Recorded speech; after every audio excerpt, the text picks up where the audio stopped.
In this video we're taking an honest and careful look at the DIB Al Islami Classic Debit Card so you know what matters before applying and avoid surprises later. This card stands out for having no annual fee and offering practical everyday usability, with spending and withdrawal limits that work well for most routine transactions. It also includes helpful essentials like global card protection through Visa, the ability to quickly block the card if needed, and a few added perks such as limited roadside assistance, which can be a nice bonus in emergencies.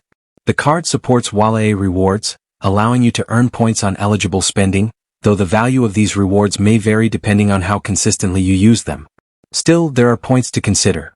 Certain optional protection features come with monthly charges, and international usage can bring noticeable currency conversion fees, making overseas spending more expensive. Public feedback also suggests that customer service experiences can be mixed, with some users noting delays or difficulty resolving card-related issues. Additionally, because this card follows Islamic banking guidelines, a few merchant categories may be restricted, which could lead to occasional declines.